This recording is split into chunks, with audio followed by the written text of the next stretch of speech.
Hey guys, நான் உங்கள் தனுஷ். இது நம்ம 30 நாட்கள் 30 சட்டங்கள் சேலஞ்சில் டே 11. ஸோ இன்னைக்கு நான் பார்க்கக்கூடிய சட்டம் என்னன்னா, இந்திய பத்திரப்பதிவு சட்டம் 1908ங்க.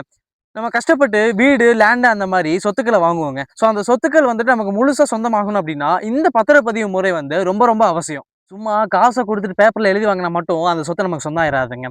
இந்த சட்டத்தின்படி நம்ம கரெக்டாக ரிஜிஸ்ட்ரேஷன் பண்ணா மட்டும்தான் அந்த சொத்துக்கு நம்ம முழுசா உரிமையாளர் ஆக முடியும். உங்க எல்லாருக்குமே ஒரு பெரிய டவுட் இருக்குங்க, எதுக்காக ரிஜிஸ்டர் பண்ணணும்? முதல் விஷயம், லீகல் எவிடன்ஸ். நாளைக்கு ஏதாவது பிரச்சனை வந்து நீங்க கோர்ட்டுக்கு போனீங்க அப்படின்னா, உங்க சொத்தை நீங்க பதிவு பண்ணியிருந்தா மட்டும்தான் உங்களுக்கு அந்த இடத்துல வேல்யூ கிடைக்கும். அப்படி இல்லைன்னா உங்களுக்கு எந்த வேல்யூமே இல்லை.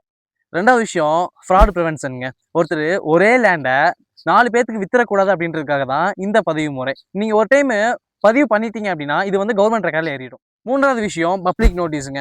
இந்த சொத்தை நீங்க பதிவு பண்றப்போ இந்த சொத்துக்கு நான் தான் உரிமையாளர் அப்படின்னு இந்த உலகத்துக்கே நீங்க அதிகாரப்பூர்வமா அறிவிக்கிறீங்க. எதெல்லாம் கட்டாயம் பதிவு பண்ணணும்? வீடு, லேண்டு அந்த மாதிரி அசையாத சொத்துக்களை நீங்கள் பரிமாற்றம் பண்ணுறப்போ கட்டாயமாக பதிவு பண்ணியிருக்கணுங்க. உங்களுடைய சொத்தை நீங்கள் யாருக்காவது எழுதி கொடுத்தீங்க அப்படின்னா கண்டிப்பாக அதை பதிவு பண்ணியிருக்கணும். 1 வருஷத்துக்கு மேலே உங்கள் சொத்தை யாருக்காவது லீஸு கொடுத்தீங்க அப்படின்னா அந்த ஒப்பந்தத்தையும் கண்டிப்பாக பதிவு பண்ணியிருக்கணுங்க. பதிவு பண்ணுறப்போ நீங்கள் என்னென்ன விஷயங்களை கவனிக்கணும் அப்படின்னு இப்போ நான் சொல்கிறேன். பட்டா, சிட்டா, அந்த நிலம் யார் பேரில் இருக்குது அப்படின்னு சொல்லி வருவாய்த்துறையில் நீங்கள் அதை செக் பண்ணணும். இப்போ தமிழ்நாடு அரசு டிஎன் ரெஜினெட் அப்படின்னு சொல்லிட்டு ஒரு இணையதள ஆப்ஷனை அறிமுகப்படுத்தியிருக்காங்க. ஸோ உங்களோட கைட்லைன் வேல்யூ என்ன அப்படிங்கிறத நீங்கள் அதிலேயே பார்த்து தெரிஞ்சுக்கலாம். ஓகே கைஸ், இந்த மாதிரி மோர் அப்டேட்ஸ்க்கு நம்ம பேஜை ஃபாலோ பண்ணிக்கோங்க.